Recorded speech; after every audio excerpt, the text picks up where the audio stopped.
तुम्ही जॉब स्कॅमाचेर उलयले आनी लँड स्कॅमाचेर उलयले. सो लँड स्कॅमा खातीर एक SIT केल्ले, तेचो हालीं आवाज खंय तरी मातसो कमी दिसता. तशेंच जॉब स्कॅमाचेर कांय अरेस्ट फाटल्या दिसांनी जे जाताले ते आतां कमी जाल्या अशें दिसता. सो तेचेर कितें म्हणटा? सी, आमी जर पयलीं पळयत मेजर इश्यू हांव म्हणटा की गोंयांत लँड स्कॅम म्हणजे लँड कन्वर्शन आनी जॉब स्कॅम. आतां आमी काही गोष्टी तर आमी नमूद करीत विचार करीत जाल्यार खुबश्यो गोष्टी BJP गव्हर्नमेंट डायवर्ट करपाचो प्रयत्न करता. आतां जॉब स्कॅमाच्या बाबतींत जर म्हणीत जाल्यार सगळ्या पक्षांची मागणी आसा. सगळ्या पक्षांची आमी पत्रकार परिशद घेवन मागणी केल्ली की तातूंत कोण इन्वॉल्व आसा हें इन्व्हेस्टिगेशनान कळटलें.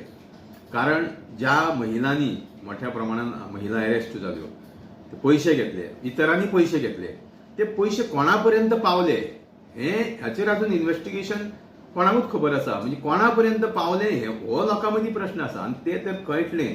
प्रॉपर इन्व्हेस्टिगेशन जर जातलें जाल्यार सगळ्या पक्षांची मागणी आसा की ते इन्व्हेस्टिगेशन अंडर ज्युडिशियल म्हणजे कमिशन अंडर रिटायर्ड हायकोर्ट नाल्यार सुप्रीम कोर्टा जजा अंडर हें इन्व्हेस्टिगेशन जावचें. आनी म्हाका दिसता जर खरं BJP गव्हर्नमेंटाक तर भंय ना की हातूंत कोणाचो तर हात ना जाल्यार दूध का दूध आनी पानी का पानी अशी म्हणणी आसा न्ही की खंयच्याय इन्व्हेस्टिगेशनाक समोर वचपाची सरकाराची तयारी आसूंक जाय. तांकां कसली भिवपाची गरज आसा? तांकां म्हाका दिसता जर कोणूच इन्वॉल्व ना जाल्यार ट्रान्सपरंट पद्दतीन इन्व्हेस्टिगेशन जातलें आनी ते ज्युडिशियल कमिशना अंडरूच सारकें जातलें. ही सगळ्यांची मागणी आसा.